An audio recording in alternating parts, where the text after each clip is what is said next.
ಪ್ರಾರ್ಥನೆ ಮಾಡಿಕೊಳ್ಳೋಣ. ಸರ್ವಶಕ್ತನಾಗಿರುವಂಥ ನಮ್ಮ ತಂದೆಯಾದ ದೇವರೇ, ಇಂಥ ಒಂದು ಒಳ್ಳೆಯ ಸಮಯವನ್ನು ಕೊಟ್ಟಿದ್ದಕ್ಕೋಸ್ಕರ ನಿನಗೆ ಸ್ತೋತ್ರಗಳನ್ನು ಸಲ್ಲಿಸ್ತೇವೆ ಕರ್ತನೆ. ಈ ಆನ್ಲೈನ್ ಮೂಲಕ ಸ್ವಾಮಿ ನಿನ್ನ ಆರಾಧನೆ ಮಾಡುವಾಗ, ನಿನ್ನ ವಚನವನ್ನು ಕೇಳುವಾಗ, ಆರಾಧನೆಯ ರಾಗವನ್ನು ಕೇಳಿ ಹಾಡುವಾಗ ಕರ್ತನೆ, ನಿನ್ನ ಪ್ರಸನ್ನತೆ, ನಿನ್ನ ಆಶೀರ್ವಾದವು ನಮ್ಮ ಜೀವನದಲ್ಲಿ ಹೊಂದಿಕೊಳ್ಳುವಂತೆ ಮಾಡಬೇಕಂತ ಕೇಳಿಕೊಳ್ಳುತ್ತೇನೆ ಕರ್ತನೆ. ಅದೇ ರೀತಿಯಲ್ಲಿ ಇಂದಿನದ ಆರಾಧನೆ ಒಂದು ವಿಶೇಷ ಆರಾಧನೆವಾಗಲಿ ಕರ್ತನೆ. ಹೌದು ಸ್ವಾಮಿ, ನಾವು ನಮ್ಮ ಮನೆಗಳಲ್ಲಿ ಕೂತ್ಕೊಂಡು ನಿನ್ನ ಆರಾಧನೆಯನ್ನು ಮಾಡುವಾಗ, ನಿನ್ನ ಈ ಒಂದು ಸಭೆಯ ಸರ್ವಿಸ್ ನೋಡುವಾಗ ಕರ್ತನೆ, ನಮ್ಮ ಜೀವನದಲ್ಲಿ ನಿನ್ನ ಕಾರ್ಯವನ್ನು, ನಿನ್ನ ಪ್ರಸನ್ನತೆಯನ್ನು ಸ್ವಾಮಿ ಆಶೀರ್ವಾದಿಸಿಕೊಡ್ಬೇಕಂತ ಕೇಳಿಕೊಳ್ಳುತ್ತೇನೆ ಕರ್ತನೆ.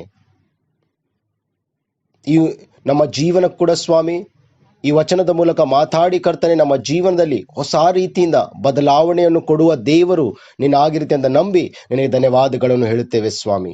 ಈ ವ್ಯಾಧಿಯ ಮಧ್ಯದಲ್ಲಿ ಸ್ವಾಮಿ, ಈ ಭಯದ ಮಧ್ಯದಲ್ಲಿ ಸ್ವಾಮಿ, ನಮಗೆ ಆರಾಧನೆ ಮಾಡುವಂತ ಈ ಒಂದು ಮಾಧ್ಯಮವನ್ನು ಕೊಟ್ಟಿದ್ದು ನಿನಗೆ ಸ್ತೋತ್ರಗಳನ್ನು ಸಲ್ಲಿಸ್ತೇವೆ ಕರ್ತನೆ.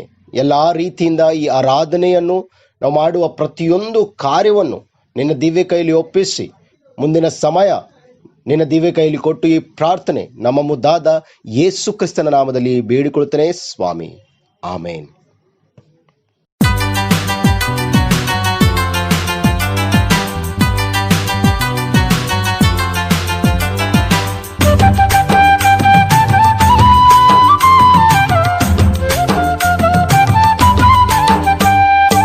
ಹೆದರದಿರು ನನ್ನ ಮನವೇ, ನೀನು ಕದಲದಿರು ನನ್ನ ಮನವೇ. ಹೆದರದಿರು ನನ್ನ ಮನವೇ, ನೀನು ಕದಲದಿರು ನನ್ನ ಮನವೇ. ಸ್ತುತಿಸು ಸ್ತುತಿಸು ಯೇಸಪ್ಪನ, ಸ್ತುತಿಸು ಸ್ತುತಿಸು ಸ್ತುತಿಸು ಯೇಸಪ್ಪನ, ಸ್ತುತಿಸು.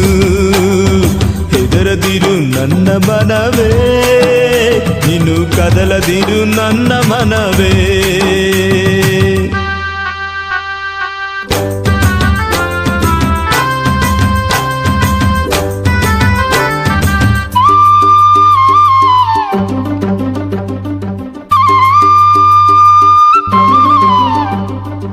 ಆರೋಗ್ಯವಿಲ್ಲವೆಂದು ಭಯಪಡಬೇಡ, ಆರೋಗ್ಯವಿಲ್ಲವೆಂದು ಭಯಪಡಬೇಡ. ಯೆಹೋವಾ ರಫಾ, ನಿನಗಿರುವಾಗ ಆರೋಗ್ಯವೇ ನಿನ್ನ ಭಾಗ್ಯವು. ಯೆಹೋವಾ ರಫಾ, ನಿನಗಿರುವಾಗ ಆರೋಗ್ಯವೇ ನಿನ್ನ ಭಾಗ್ಯವು. ಹೆದರದಿರು ನನ್ನ ಮನವೇ, ನೀನು ಕದಲದಿರು ನನ್ನ ಮನವೇ.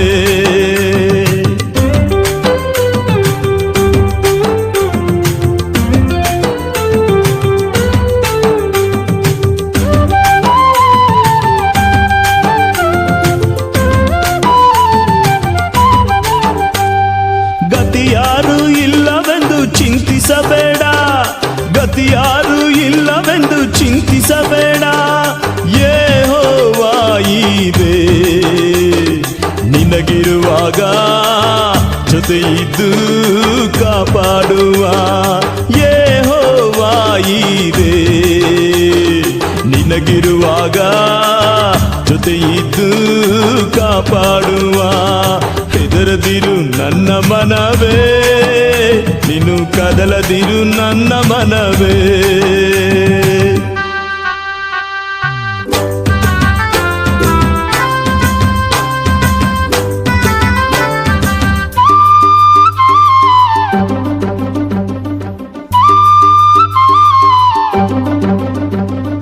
ಜೀವನದಿ ಸೋಲೆಂದು ಸೋತು ಹೋದೆಯ, ಜೀವನದಿ ಸೋಲೆಂದು ಸೋತು ಹೋದೆಯ. ಯೆಹೋವಾ ನಿಸಿಯೇ, ನಿನಗಿರುವಾಗ ಎಂದಿಗೂ ಜಯ ಕೊಡುವನು. ಯೆಹೋವಾ ನಿಸಿಯೇ, ನಿನಗಿರುವಾಗ ಎಂದಿಗೂ ಜಯ ಕೊಡುವನು. ಹೆದರದಿರು ನನ್ನ ಮನವೇ, ನೀನು ಕದಲದಿರು ನನ್ನ ಮನವೇ.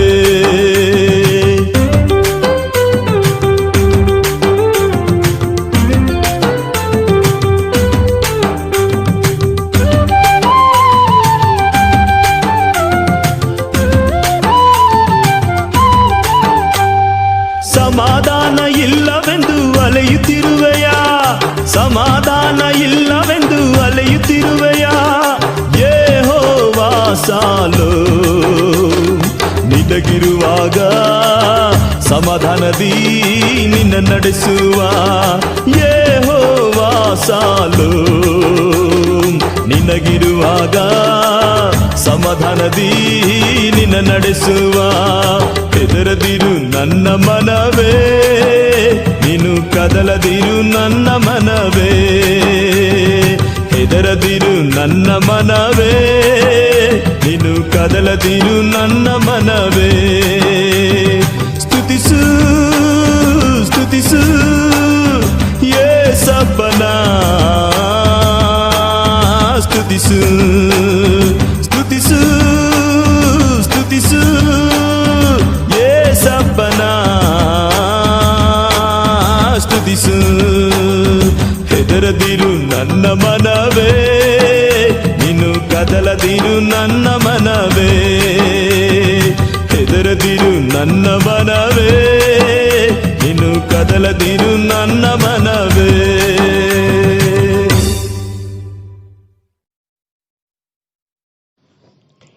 ಇಂದಿನದ ವೇದ ಪಾರಾಯಣಗೋಸ್ಕರ ಆರಿಸಲ್ಪಟ್ಟಂತ ವಾಕ್ಯ ಹೊಸ ಒಡಂಬಡಿಕೆಯಿಂದ ಶ್ರೀ ಮತ್ತಾಯನ ಬರೆದ ಸುವಾರ್ತೆ 11ನೇ ಅಧ್ಯಾಯ 28ರಿಂದ 29 ವಚನವರೆಗೆ ಓದಿಕೊಳ್ಳೋಣ. Matthew chapter 11 verses from 28 to 29. ಎಲೆ ಕಷ್ಟಪಡುವವರೇ, ಹೊರೆ ಹೊತ್ತವರೇ, ನೀವೆಲ್ಲರೂ ನನ್ನ ಬಳಿಗೆ ಬನ್ನಿರಿ, ನಾನು ನಿಮಗೆ ವಿಶ್ರಾಂತಿ ಕೊಡುವೆನು. ನಾನು ಸಾತ್ವಿಕನು, ದೀನ ಮನಸ್ಸುಳ್ಳವನು ಆಗಿರುವುದರಿಂದ ನನ್ನ ನೋಗವನ್ನು ನಿಮ್ಮ ಮೇಲೆ ತೆಗೆದುಕೊಂಡು ನನ್ನಲ್ಲಿ ಕಲಿತುಕೊಳ್ಳಿರಿ, ಆಗ ನಿಮ್ಮ ಆತ್ಮಗಳಿಗೆ ವಿಶ್ರಾಂತಿ ಸಿಕ್ಕುವುದು. ಆಮೇನ್. ದೇವರು ಈ ವಚನದ ಮೂಲಕ ನಮ್ಮೆಲ್ಲರನ್ನು आशीर्वादिसली। आज के मनन चिंतन के लिए चुना हुआ जो शास्त्र पाठ है वो हमें नए नियम में मिलता है। मत्ती रचित सुसमाचार उसका 11वां अध्याय 28 से लेके 29 वचन हम लोग पढ़ेंगे। Matthew chapter 11 versus from 28 to 29। हे सब परिश्रम करने वालों और बोझ से दबे हुए लोगों, मेरे पास आओ, मैं तुम्हें विश्राम दूंगा। मेरा जुआ अपने ऊपर उठा लो और मुझसे सीखो, क्योंकि मैं नम्र और मन में दीन हूं, और तुम अपने मन में विश्राम पाओगे। परमेश्वर इस वचनों के जरिए हमें आशीषित करें। आमीन। Praise the Lord. परमेश्वर की स्तुति हो। जैसे कि आज हमने वचन में पढ़ा है, ए बोझ से दबे हुए लोग मेरे पास आओ, मैं तुम्हें विश्राम दूंगा। और उसके बाद में और एक वचन आगे इस रीति से कहता है, मेरा बोझ मैं तुमको दूंगा, मेरा जुआ नरम और मुलायम है। यानी यीशु मसीह का बोझ हमें देना चाहता है और हमारा बोझ यीशु मसीह लेना चाहता है, ऐसा ये वचन का सरल अर्थ है करके हम लोग देखते हैं। इस वचन को और आज के संदर्भ में हम लोग समझने की कोशिश करते एक स्टोरी के रूप में या एक एग्जाम्पल मैं देना चाहूँगा, और मैं विनती करता हूँ कि सभी लोग इस स्टोरी को ध्यान से सुने और इस कहानी में हम अपने आप को कहाँ पर देख रहे हैं, या हम परमेश्वर की बातों को किस रीति से अपने जीवन में ले रहे हैं, इस बात को हम जानने वाले हो पाए। इस कहानी इस रीति से है, ध्यान से सुनिएगा। एक समय में जो है एक बंदा, जैसे हम में से बहुत सारे लोग जो है गांव से मुंबई शहर में आए हैं काम करने के लिए, और आज बहुत सारे तरक्की को हमने पाया है। वैसा ही एक नौजवान बंदा जिसका विवाह हो चुका है कुछ सालों पहले, वो बंदा अपने गांव से इस मुंबई शहर में आता है। उसकी एक बूढ़ी माँ है, एक पत्नी है और दो छोटे छोटे बच्चे हैं। वो मुंबई शहर में काम की तलाश में आता है और उसको एक छोटा सा काम मिलता है एज अ लेबर, एक कंपनी में जहाँ पर मेटल वर्किंग का काम करना है। कुछ तो भी मेटल रिलेटेड वर्क है, बहुत मेहनत का काम है और बहुत वो हार्ड वर्क करता है, बहुत डेडिकेटेड है अपने काम में, बहुत ईमानदारी से वो अपने कामों को करता है। और अब जब ये इसके पास खुद का घर नहीं है, अभी जो है कोई भाड़े का घर या एकदम छोटा सा घर में वो रहता है, ऐसे गरीबी में जो है वो अपनी जिंदगी को गुजार रहा है। और जब वो काम कर रहा है उस कंपनी के सामने एक छोटा सा होटल है, जिस होटल में सारे वर्कर्स लोग आके जो है अपने भोजन को करते हैं। एक समय का भोजन वहां पर वर्कर्स लोग का होता है बहुत सारे, लेकिन ये जो बंदा है इसको जो है होटल में जाके खाना पसंद नहीं है। सबके साथ इस रीति से बैठे उसको, क्योंकि वो गांव से आया हुआ बंदा है, उसको वो कंफर्टेबल नहीं हो रहा है। इसलिए बहुत दिन जो है होटल का मालिक जो ओनर है वो उसको देखता रहता है काम करते समय, सामने से वो देख रहा है कितना मेहनती है ये। एक पॉजिटिव वाइब्स जो है उसके प्रति उसको होता है और वो जाकर बात करता है उससे, क्या हुआ आप खाने को क्यों नहीं आते? और पहली बात तो वो कहता है मेरे पास उतना पैसा नहीं है कि मैं आपके होटल में आके खा सकूं। और दूसरी बात वो ये कहता है कि मैं जो है ऐसे गांव से आया हूं तो ऐसे कंफर्टेबल नहीं लगता है कि इस होटल में जाके खाऊं सबके साथ ऐसे।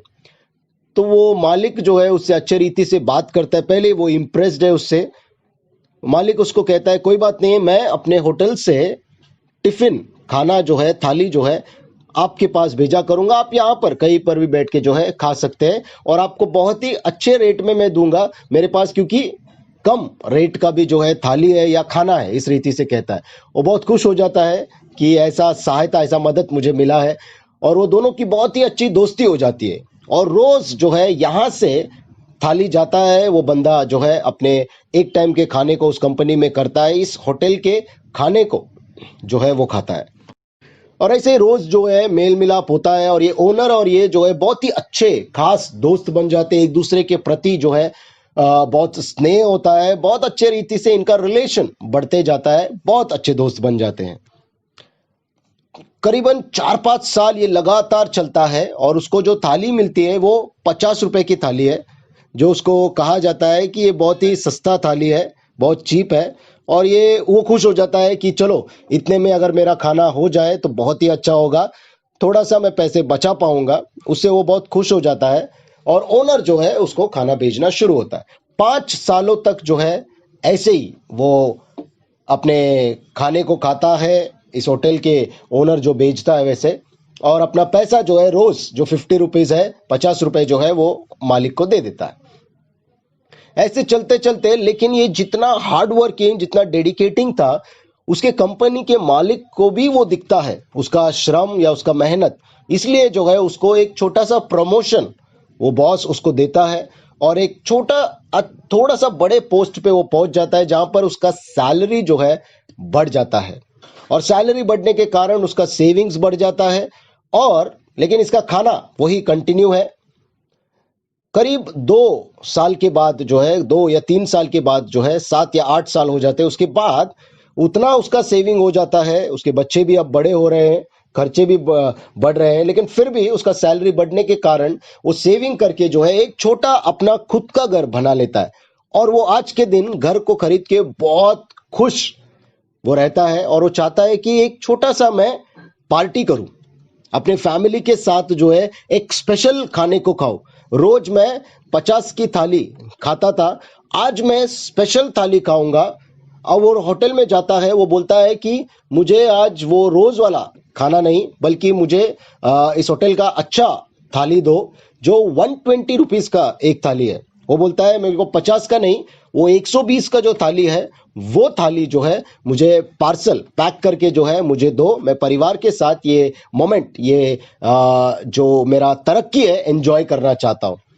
उसको जो है ओनर जल्दी से पैक करवा देता है और उसके हाथ में देता है। अब ओनर जो है वहां से निकल जाता है, ये अपने घर पे चला जाता है। और जब ये घर पहुंचता है, जल्दी से, बहुत खुशी के माहौल में सभी लोग बैठे हुए हैं, पूरा परिवार, और ये पैकेट में से जो है उस थैली में से पैकेट को निकलता है फूड खाने को, और खाना देखकर वो अचरज हो जाता है। अरे ये क्या खाना इसने दे दिया, इस रीति से वो सवाल करता है, क्योंकि ये वही खाना वो देखता है जो वो रोज 50 रुपए में खा रहा है। 7 साल से जो 50 रुपए का वो खाना खा रहा है, वही थाली, वही खाना जो है आज 120 रुपए में उसको दिया गया है। और ये देखकर वो बहुत गुस्सा हो जाता है। उसके मन में बहुत सारे सवाल आ जाते हैं। अरे ये इतना अच्छा दोस्ती इस होटल के ओनर ने किया, और ये क्या, ये तो चीटिंग है, ये अन्याय है, ये गलत है। उसको गुस्सा भी आता है उस मालिक के ऊपर कि 50 रुपए का जो खाना है वो 120 रुपए में मुझे दिया गया है। कहीं ना कहीं वो सोचता है कि ये मालिक जो है मेरा हैसियत बढ़ा हुआ देखना नहीं चाहता है, या मेरे तरक्की पे ये खुश नहीं है, या पता नहीं, उसके मन में बहुत गलत गलत सवाल आते हैं। ये दोष उस होटल के ओनर पर लगाना शुरू कर देता है। लेकिन वो गुस्से में जो है वो खाने को खाता नहीं है, फिर से उस थैले में डालकर फिर से वो होटल पहुंचता है।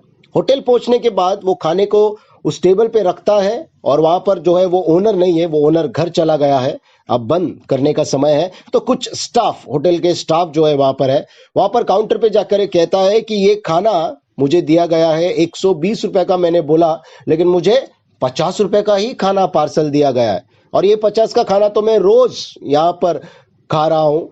करीब 7 से 8 साल तक मैंने ये खाना खाया है। तो आज मेरा घर पे एक बड़ा मोमेंट था, मैं अच्छा खाना खाना चाहता हूँ, जिसलिए मैंने 120 रुपीज 120 का थाली ऑर्डर किया, लेकिन मुझे वही खाना दिया गया। ये तो सरासर बेईमानी है, चीटिंग है, गलत है करके वो दोष लगाना शुरू करता है। और वहां पर एक वेटर उसको देखता है, वेटर आता है उसके पास और कहता है, सर ये जो खाना है वो 120 रुपए का ही है जो आपको दिया गया है, और ये हमारे होटल का सबसे बड़ा या सबसे महंगा थाली है। इससे ज्यादा महंगा तो हम लोग खाना ही नहीं देते। ये सबसे महंगा खाना जो आपको आज पार्सल में दिया गया था, और यही खाना आप पिछले 7 साल से खा रहे हो सिर्फ 50 रुपए में, क्योंकि हमारे होटल के मालिक ने कहा था कि इनको सिर्फ 50 रुपए में ये खाना देना है। 120 रुपीस का खाना जो है वो रोज 7 साल तक 50 रुपए में खा रहा है। ये होटल ओनर का जो है उसका प्यार, उसका स्नेह, उसका दोस्ती, या उसका एक मदद करने का एक भावना था जो वो रोज दे रहा है। और ये सुन के ये बंदा बहुत दुखी हो जाता है, उसकी आंखों में लगभग आंसू आ जाते हैं। मैंने ऐसे रहमदिल, ऐसे अच्छे व्यक्ति के बारे में कितना गलत सोचा। आज मुझे ऐसा लग रहा था कि चीटिंग किया गया है, मेरे साथ गलत किया गया है, मैं बहुत गुस्सा हो गया हूं। ये सुन के उसको पछतावा होता है कि मैंने ये क्या सोच लिया इसके बारे में। जो आदमी मुझे मदद कर रहा है उसको मैं गालियां दे रहा हूं, चीटर कह रहा हूं, बेईमान कह रहा हूं, और मैं दोष लगा रहा हूं, गलत चीजें, गुस्सा कर रहा हूं। और उसके बाद जो है ये उसकी आंखों में आंसू ही है। वो सोचता ही है कि उतने में वो एक स्टाफ जो है अंदर से एक बैग को लेकर आता है, और वो उस बंदे को देता है, उस इंसान को, और कहता है कि हमारे मालिक ने, यानी होटल के ओनर ने कहा था कि ये व्यक्ति जो है, ऐसा ऐसा व्यक्ति वापस आएगा तो इसको ये बैग दे देना। तो होटल का जो स्टाफ है वो बैग उसको दे देते हैं, और वो बैग खोल के जब देखता है उसमें वो सारे 50 रुपए के नोट पड़े हुए हैं जो रोज 7 साल से वो होटल को पे कर रहा है अपने खाने के लिए। वो जो है उसको वापस दिया जाता है। ये देखकर जो है वो बंदा और टूट जाता है, उसके आंसू जो है निकल आ जाते हैं, और वो पछतावा करता है कि ये मेरे साथ क्या हुआ, और ये मैंने क्या कर दिया। मैंने ऐसे बंदे पर दोष लगाया जो 7 साल तक मुझे 50 रुपए में 120 का स्पेशल खाना मुझे खिलाता रहा। ये कहानी इस कहानी से हम लोग क्या सीखते हैं, ये कहानी में हम अपने आप को कहां पर देखते हैं, ये आज मेरा सवाल है जो वचन से आज रिलेटेड है। क्यों मैं ये कह रहा हूं, क्यों ये मैंने कहानी कहा? ये बंदा और कोई नहीं है, ये बंदा हम लोग है, ये व्यक्ति हम लोग है। जो लायकी हमारी नहीं थी, जो भोजन हम करने लायक नहीं थे, वो खाना, वो औदा, वो स्टेटस, वो पोजीशन परमेश्वर ने आज हमारे जीवन में दिया है। बहुत सारे लोग आज मैं देखता हूं, हमारा उतना एजुकेशन नहीं था, हमारा उतना फैमिली स्ट्रांग नहीं था, हमारे पास उतना काबिलियत या क्षमता नहीं था जो आज हम लोग एंजॉय कर रहे हैं। जो स्टेटस पर आज हम अपने आप को देख रहे हैं, कल वो नहीं था हमारे पास। कहीं ना कहीं कुछ ना कुछ हुआ है, कुछ शक्ति कोई हमारे साथ था जिसके कारण आज हम ऐसी अच्छी जिंदगी को जी रहे हैं। ये और कोई नहीं है, ये परमेश्वर का हाथ है। ऐसा कहा जाता है कि स्टेज पर कलाकार काम तो करते हैं, बहुत अच्छा अपने कलाकारी को दिखाते हैं, लेकिन बिहाइंड द सीन्स जो हाथ होता है वही ये प्रेजेंटेशन को खूबसूरत करता है। और हमारे पीछे जो हाथ है वो हमारे परमेश्वर का है। हम अक्सर ये बात भूल जाते हैं। क्यों मैं ये बात कह रहा हूं? क्योंकि आज भी, आज के संदर्भ में हमारे जीवन में बहुत सारी तकलीफें हैं, बहुत सारे प्रॉब्लम्स है, बहुत सारे ऐसी चीजें हैं जिससे आंसू बहते हैं हमारे, बहुत सारे प्रेयर रिक्वेस्ट है, बहुत सारी चीजें हमें जरूरत है। लेकिन हम ये सब चीजें देखते देखते हम वो चीजें देखना भूल गए कि पिछले सालों से लेकर इतने सालों तक परमेश्वर ने मुझे संभाला है बहुत अच्छे रीति से। मैं कल कहां था और आज कहां पर हूं, ये स्टेटस, ये पोजीशन हम देखना भूल जाते हैं। और हम लोग, हमारे साथ जब अब कुछ गलत हो जाता है, हम लोग बहुत जल्दी से परमेश्वर पर गुस्सा हो जाते हैं, परमेश्वर पर दोष लगाते, ये मेरे साथ क्यों हुआ, ये ऐसा क्यों, परमेश्वर मुझे ये चाहिए, परमेश्वर। और आज भी हमारी प्रार्थना जो है, मुझे चंगाई चाहिए, मुझे ये चाहिए, मुझे मिरेकल चाहिए। हम लोग बहुत सारे चीजों को मांगते हैं और गलत होते ही हम लोग निराश होते हैं, हम लोग हताश हो जाते हैं, हम लोग को गुस्सा आता है, हम आपस में झगड़ते हैं। इसलिए परमेश्वर का वचन कहता है, आपका बोझ मुझे दे दो, है बोझ से दबे हुए लोग मेरे पास आओ, मैं तुम्हें विश्राम दूंगा और मेरा बोझ आप ले लो। और ये बोझ से दबे हुए लोग मेरे पास आओ, इसका मतलब ये नहीं है कि यीशु मसीह बहुत दूर है। ये इसलिए कह रहा है यीशु मसीह आपके पास है, लेकिन आप यीशु मसीह के पास नहीं है। अगर होते तो आप उसके उपकारों को देखते, आपकी परेशानियों को नहीं। अगर आप उसके करीब होते तो आपका तकलीफ आप उनको दे देते और आप जो है बहुत ही विश्राम वाला जिंदगी गुजारते। वो बंदे को इतना सहायता, इतना मदद मिला अननोइंगली। कितनी बार परमेश्वर ने हमारे मदद को किया है, क्यों ना आज। और परमेश्वर का वचन कहता है, मेरा जुआ नरम है और वो मैं तुम पे डालना चाहता हूं। जो यीशु मसीह का बोझ है वो हम पे डालना चाहता है। वो क्या बोझ है? It's very simple, it's very light. वो चाहता है कि वो जैसा जीवन आपको देना चाहता, वैसा हम जिए। हमको यीशु मसीह की बातों पर निर्भर होकर वैसा जीवन जीने की जरूरत है। अगर हम लोग ने एहसास किया कि मेरे जिंदगी में परमेश्वर ने इतना कार्य किया है, आज यहां पर इस मुकाम पर मुझे परमेश्वर ने पहुंचाया है, तो हमारे लिए बहुत आसान हो जाएगा कि मैं भी यीशु मसीह के लिए कुछ करूं, मैं भी यीशु मसीह के राज्य के लिए, उसकी कलीसिया के लिए कुछ करूं।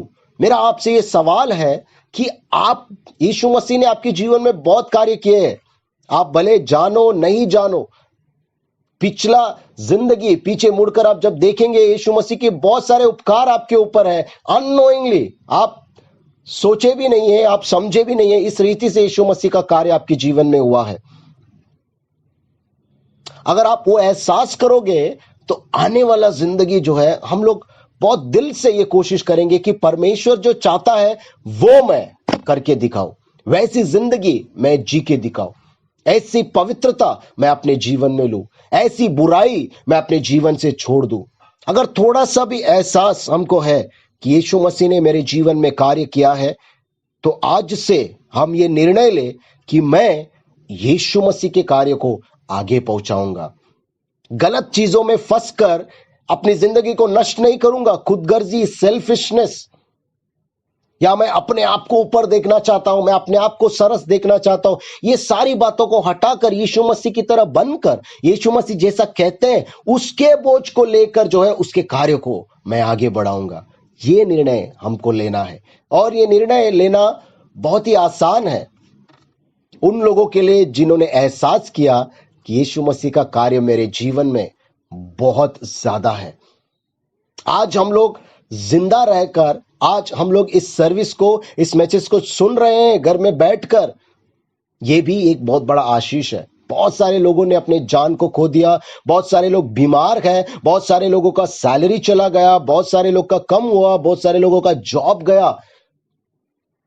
आज आप सभी को मैं कहना चाहता हूं, आज के परिस्थिति में परमेश्वर को मत हाको, लेकिन कल से कल तक या पूरे जिंदगी परमेश्वर ने कितने उपकार किए उन चीजों को याद करो। और जब हम यीशु मसीह के कार्य को अपने हाथ में लेते हैं, आप देखोगे कि आपके जीवन में और दुगना होगा। क्योंकि जब वो बंदा 120 रुपए का थाली रोज 50 में खा रहा था, हम भी इस रीति से खाए हुए लोग हैं। हमें भी परमेश्वर ने अनडिजर्व्ड ब्लेसिंग, हमारी लायक ही नहीं थी, हमारी काबिलियत नहीं थी, हमारे हैसियत नहीं था, उतना आशीष परमेश्वर ने हमारे जीवन में दिया है। इस बात को हमको मानना जरूरी है। और जब हम लोग इस बात को मानेंगे, जब एक परमेश्वर को कृतज्ञ हो जाएंगे। हमने उस कहानी में देखा, वो जब बंदा वापस आता है वो रोता है, पछतावा का आंसू जब उसका निकलता है, वो बैग वापस उसके पास आता है जो 50-50 रुपए उसने दिया था। जो उसने 120 का थाली 50 में खाया, वो 50 रुपए भी वो ओनर उसको वापस कर देता है। आज परमेश्वर का वचन आपको एनकरेज करना चाहता है, जब आपका बोझ आप यीशु मसीह पे डालते हैं, जब आप अपने आप को यीशु मसीह के हाथों में सौंपते हैं, परमेश्वर अपना बोझ आपको देता है दुगने आशीष के साथ। देखिए, रोज तो आपने खा लिया, लेकिन वो सारा कुछ वापस भी दे रहा है। इतना अच्छा, इतना भला हमारा परमेश्वर है। This is our God my people. ये परमेश्वर को जो है कभी धोखा मत दो, ये परमेश्वर पर कभी उंगली ना उठाओ, ये परमेश्वर पर जो है कभी भी आंच आने मत दो।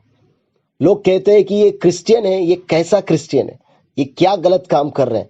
बिकॉज आपके ऊपर उंगली उठाया हुआ उंगली जो है मसीह पे उठता है, जिसके उपकार के तले आप आज भी जिंदा हो और आज भी आप बहुत अच्छे कंडीशन में हो। और फिर से अगर आप आज गिरे हो, परमेश्वर आपको उभारने वाला है। और आज एक बार फिर परमेश्वर मौका देता है आपको। अगर ये बात आपके जहन में, आपको समझ में आया है, तो let us give ourselves to God. हम अपने आप को परमेश्वर के हाथों में सौंपेंगे और परमेश्वर की कही हुई बातों को मानकर उनकी तरह अपने जिंदगी को सुधारेंगे और अपनी जिंदगी को चलाएंगे। और उनके कार्य को अपने जीवन में लेकर परमेश्वर के कार्य को हम आगे बढ़ाने की सोचेंगे, ना कि हम खुद के बारे में, खुद की गंदगी के बारे में हम लोग सोचेंगे। सारा बुराई, सारा गलती छोड़कर यीशु मसीह के उपकार के तले हम चले, तो सच में परमेश्वर का नया आशीष हम अपने जीवन में देखने वाले हो पाएंगे। May God bless you all. परमेश्वर आप सभी के जीवनों में बहुत आशीष करे। ये बुलाहट आपको परमेश्वर दे रहा है। May God bless you all. आमीन। ದೇವರೇ, ನಾವು ನಿಮ್ಮನ್ನು ಆರಾಧಿಸ್ತೇವೆ ರಾಜ. ಯಾಕೆ ಗೊತ್ತಾ, ನೀವು ಒಳ್ಳೆಯವರು ಸ್ವಾಮಿ. ನೀನು ಯಾವಾಗಲೂ ಒಳ್ಳೆಯದನ್ನೇ ಮಾಡ್ತಕ್ಕಂಥ ದೇವರಾಗಿದ್ದೀರಾ ರಾಜ. ನೀವೆಷ್ಟು ಒಳ್ಳೆಯವರಪ್ಪ.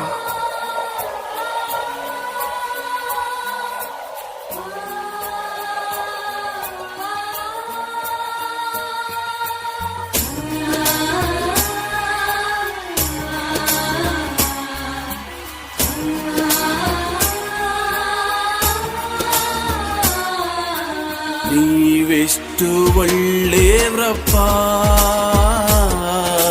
ನಿನ್ ಪ್ರೀತಿ ಹೇಗೆಲ್ಲಪ್ಪ, ನೀವೆಷ್ಟು ಒಳ್ಳೆಯವ್ರಪ್ಪ, ನಿನ್ ಪ್ರೀತಿ ಹೇಗೆಲ್ಲಪ್ಪ. ಈ ಹಾಡು ನಿನಗಾಗಿ ಆಡುವೆನು ನನ್ನೇಸುವೆ, ಈ ಹಾಡು ನಿನಗಾಗಿ ಆಡುವೆನು ನನ್ನೇಸುವೆ.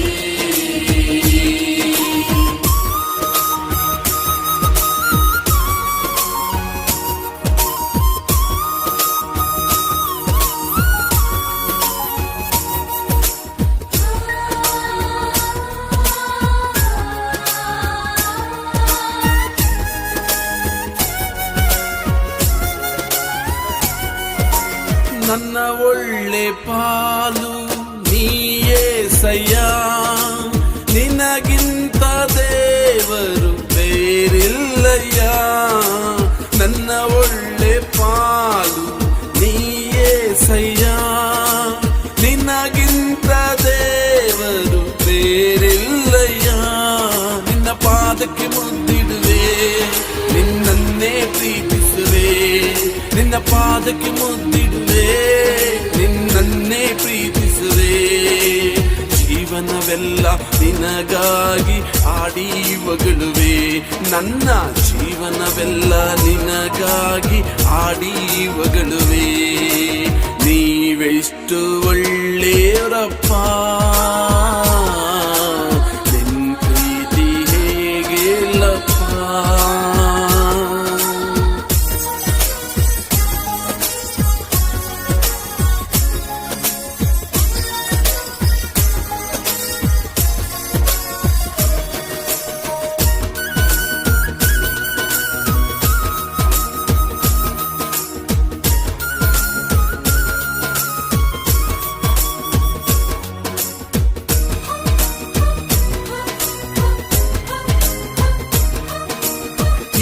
ನನ್ನ ಜೀವ ನಿನ್ನದೇ ಸಯ್ಯ, ಉಸಿರೆಲ್ಲ ನಿನ್ನದೇ ಓ ಏಸಯ್ಯ. ಈ ನನ್ನ ಜೀವ ನಿನ್ನದೇ ಸಯ್ಯ, ಉಸಿರೆಲ್ಲ ನಿನ್ನದೇ ಓ ಏಸಯ್ಯ. ನೀನಿರದ ಒಂದು ಕ್ಷಣ ಬದುಕೆಲ್ಲ ಬರಿ ಶೂನ್ಯ, ನೀನಿರದ ಒಂದು ಕ್ಷಣ ಬದುಕೆಲ್ಲ ಬರಿ ಶೂನ್ಯ. ನೀನಿರಲು ಬಾಳೆಲ್ಲ ಹರುಷಾನಂದ, ನೀನಿರಲು ಬಾಳೆಲ್ಲ ಹರುಷಾನಂದ. ನೀವೆಷ್ಟು ಒಳ್ಳೆಯವರಪ್ಪ, ನಿನ್ ಪ್ರೀತಿ ಹೇಗೆಲ್ಲಪ್ಪ.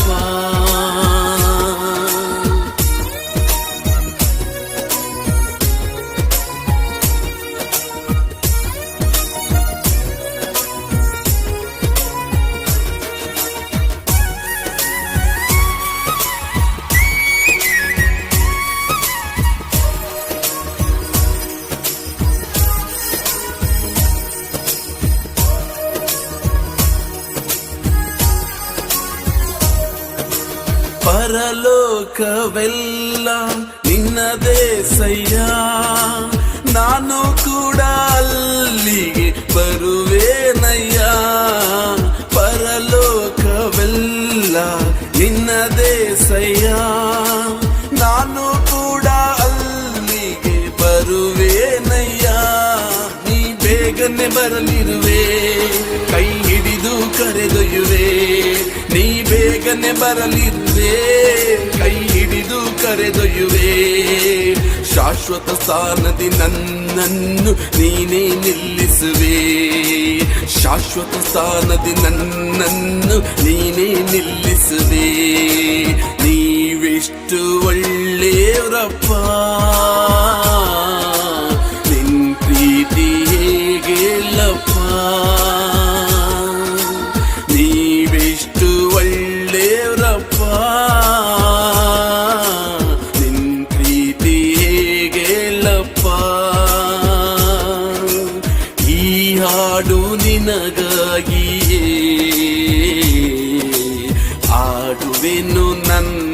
ಯೇಸುವೇ ಈ ಹಾಡು ನಿನಗಾಗಿ ಹಾಡುವೆನು ನನ್ನೇಸುವೇ ನೀವೆಷ್ಟು ಒಳ್ಳೆಯವರಪ್ಪ ನಿನ್ ಪ್ರೀತಿ ಹೇಗೆಲ್ಲಪ್ಪ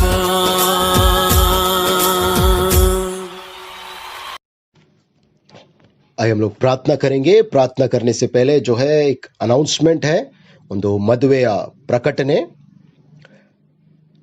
ನಮ್ಮ ಸಭೆಯ ಸದಸ್ಯರಾಗಿರ್ತಕ್ಕಂಥ ಮಿಸ್ಟರ್ ಜ್ಞಾನ್ ಮಿತ್ರ ಬಡ್ಗೇರ್ ಇವರ ಹಿರಿಯ ಸುಪುತ್ರನಾದ ನೋಹ ಮತ್ತು ಆರಾಧನಾ ಮೆಥಡಿಸ್ಟ್ ಕನ್ನಡ ಚರ್ಚ್ ಅಂಧೇರಿ ಸಭೆಯ ಸದಸ್ಯರಾಗಿದ್ದ ಲೇಟ್ ಮಿಸ್ಟರ್ ಚಂದ್ರಶೇಖರ್ ದೊಡ್ಡಮನಿ ಇವರ ಮಗಳಾದ ತಾರಾ ಇವರಿಬ್ಬರಿಗೂ ವಿವಾಹವು ಸೆಪ್ಟೆಂಬರ್ 27ನೇ ತಾರೀಕು ಸಾಯಂಕಾಲ 5 ಗಂಟೆಗೆ ಮೆಥಡಿಸ್ಟ್ ಕನ್ನಡ ಚರ್ಚ್ ಅಂಬರ್ನಾಥ್ನಲ್ಲಿ ವಿವಾಹವು ಜರುಗಿಸಲ್ಪಡುವುದು. ಈ ಮದುವೆಗೆ ಏನಾದರೂ ಅಡ್ಡಿ ಅಭ್ಯಂತರಗಳು ಇದ್ದರೆ ಸಭಾ ಪಾಲಕರಿಗೆ ಲಿಖಿತ ಮೂಲಕವಾಗಿ ಮುಂಚಿತ ತಿಳಿಸಿಕೊಡಬೇಕಂತ ವಿನಂತಿಸುತ್ತೇನೆ. ಇದು ಮದುವೆಯ 2ನೇ ಪ್ರಕಟಣೆ ಆಗಿರುತ್ತದೆ. ದೇವರು ಇವರಿಬ್ಬರನ್ನು ಆಶೀರ್ವಾದಿಸಲಿ. Thank you. ಪ್ರಾರ್ಥನೆ ಮಾಡಿಕೊಳ್ಳೋಣ. ಅದೇ ರೀತಿಯಲ್ಲಿ ಈ ವಾರದಲ್ಲಿ ಯಾರಾದರೂ ತಮ್ಮ ಜನ್ಮದಿನ ಅಥವಾ ಮದುವೆಯ ವಾರ್ಷಿಕೋತ್ಸವ ಆಚರಿಸುವವರಾಗಿದ್ದರೆ, ನಿಮ್ಮ ಸ್ಥಳಗಳಲ್ಲಿ ಎದ್ದು ನಿಂತುಕೊಂಡಿದ್ದರೆ ನಿಮಗೋಸ್ಕರ ಪ್ರಾರ್ಥನೆ ವಿಶೇಷವಾಗಿ ಮಾಡಲಾಗುವುದು. कोई अपना जन्मदिन या वेडिंग एनिवर्सरी को मना रहे हैं, वो अपने स्थानों पर खड़े रहेंगे तो उनके लिए विशेष प्रार्थना जो है हम करना चाहेंगे. आइए हम अपनी आंखों को बंद करें, प्रार्थना करेंगे. ಪ್ರಾರ್ಥನೆ ಮಾಡಿಕೊಳ್ಳೋಣ. ಆಕಾಶ ಭೂಮಿಗಳನ್ನು ಸೃಷ್ಟಿ ಮಾಡಿರ್ತಕ್ಕಂಥ ನಮ್ಮ ತಂದೆಯಾದ ದೇವರೇ, ನಿನಗೆ ಸ್ತೋತ್ರ, ನಿನಗೆ ಸ್ತುತಿ, ನಿನಗೆ ಘನಮಾನ ಸಲ್ಲಿಸುವಂತೆ ಈ ಒಂದು ಸಮಯದಲ್ಲಿ ನಿನ್ನ ಸನ್ನಿಧಾನದಲ್ಲಿ ಬಂದು ಪ್ರಾರ್ಥಿಸುತ್ತೇವೆ ಕರ್ತನೆ. ಒಳ್ಳೆ ರೀತಿಯಿಂದ ವಚನವನ್ನು ನಾವು ಕೇಳಿದ್ದೇವೆ ಸ್ವಾಮಿ. ಆ ವಚನವನ್ನು ನಮ್ಮ ಜೀವನದಲ್ಲಿ ಹೊಸ ರೀತಿಯಿಂದ ಬದಲಾವಣೆಯನ್ನು ಹೊಂದಿಕೊಂಡು ನಿನ್ನ ಉಪಕಾರಗಳನ್ನು ನೆನೆಸುತ್ತಾ, ನಿನಗೆ ಸ್ತೋತ್ರಗಳನ್ನು ಸಲ್ಲಿಸುತ್ತಾ ನಮ್ಮ ಜೀವನವನ್ನು ವ್ಯತೀತ ಮಾಡುವ ಒಂದು ನಿನ್ನ ಆಶೀರ್ವಾದವನ್ನು ಬೇಡುತ್ತೇವೆ ಕರ್ತನೆ. ನಮ್ಮ ಜೀವನದಲ್ಲಿ ಈ ವಚನದ ಮೂಲಕ ಬದಲಾವಣೆಯನ್ನು ಕೊಡುತ್ತೆ ಅಂತ ನಂಬಿ ನಿನಗೆ ಸ್ತೋತ್ರಗಳನ್ನು ಸಲ್ಲಿಸ್ತೇವೆ ಸ್ವಾಮಿ. ಅದೇ ರೀತಿಯಲ್ಲಿ ಕರ್ತನೆ ಪ್ರಾರ್ಥಿಸುತ್ತೇವೆ, ಈ ವಾರದಲ್ಲಿ ತಮ್ಮ ಜನ್ಮದಿನವು ಅಥವಾ ಮದುವೆಯ ವಾರ್ಷಿಕೋತ್ಸವ ಕರ್ತನೆ ಆಚರಿಸುವ ಈ ಮಕ್ಕಳಿಗೋಸ್ಕರ ವಿಶೇಷವಾಗಿ ಪ್ರಾರ್ಥಿಸುತ್ತೇವೆ ಕರ್ತನೆ. ಇವರ ಜೀವನದಲ್ಲಿ ನಿನ್ನ ವಿಶೇಷ ಆಶೀರ್ವಾದವನ್ನು ಬೇಡುತ್ತೇವೆ ಸ್ವಾಮಿ. ಕಳೆದ ವರ್ಷದಲ್ಲಿ ನೀನು ಮಾಡಿದ ಉಪಕಾರಗಳ ಬಹಳವಾಗಿದೆ ಸ್ವಾಮಿ. ಇವರ ಜೀವನದಲ್ಲಿ ಇನ್ನೂ ಹೆಚ್ಚಾದ ರೀತಿಯಲ್ಲಿ ಈ ಬರುವ ವರ್ಷ ಆಶೀರ್ವಾದವ ವರ್ಷವಾಗಲಿ ಕರ್ತನೆ. ಇನ್ನೂ ಹೆಚ್ಚಾದ ರೀತಿಯಲ್ಲಿ ಅಭಿವೃದ್ಧಿ ಪಡಿಸಿಕೊಡ್ಬೇಕಂತ ಕೇಳಿಕೊಳ್ತೇನೆ ಸ್ವಾಮಿ. ನಿನ್ನ ಸಾಮರ್ಥ್ಯದ ಮೂಲಕ, ನಿನ್ನ ವಚನದ ಮೂಲಕ ಇವರ ಜೀವನದಲ್ಲಿ ನಿನ್ನ ವಿಶೇಷ ಆಶೀರ್ವಾದವನ್ನು ಬೇಡಿಕೊಳ್ಳುತ್ತೇವೆ ಸ್ವಾಮಿ. ಅದೇ ರೀತಿಯಲ್ಲಿ ಈ ಕಾಣಿಕೆಗೋಸ್ಕರ ಪ್ರಾರ್ಥಿಸುತ್ತೇವೆ. ಕಾಣಿಕೆ ಮೇಲೆ ನಿನ್ನ ದಿವ್ಯ ಆಶೀರ್ವಾದವನ್ನು ಕೊಡು ಕರ್ತನೆ.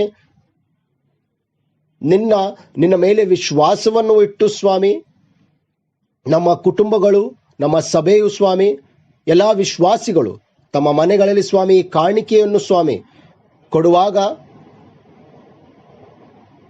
ಈ ಒಂದು ಕಾಣಿಕೆ ಮೇಲೆ ನಿನ್ನ ದಿವ್ಯ ಆಶೀರ್ವಾದವನ್ನು ಕೊಟ್ಟು ನಮ್ಮ ಜೀವನದಲ್ಲಿ ನಿನ್ನ ಕಾರ್ಯವನ್ನು ಮಾಡು ಸ್ವಾಮಿ. ಈ ಕಾಣಿಕೆಯನ್ನು ಇನ್ನೂ ಹೆಚ್ಚಾದ ರೀತಿಯಲ್ಲಿ ಹೆಚ್ಚಲ್ಪಡಿಸಿ ಸ್ವಾಮಿ, ನಿನ್ನ ರಾಜ್ಯದ ಮಹಿಮೆಗೋಸ್ಕರ ಉಪಯೋಗಿಸುವಂತೆ ನಿನ್ನ ಕೃಪೆಯನ್ನು ತೋರಿಸಿಕೊಡು ಸ್ವಾಮಿ. ಅದೇ ರೀತಿಯಲ್ಲಿ ಪ್ರಾರ್ಥಿಸುತ್ತೇವೆ ಕರ್ತನೆ. ಈ ಒಂದು ವ್ಯಾಧಿಯ ಮಧ್ಯದಲ್ಲಿ ಸ್ವಾಮಿ, ಯಾರಾದರೂ ನಮ್ಮ ಸಭೆಯಲ್ಲಿ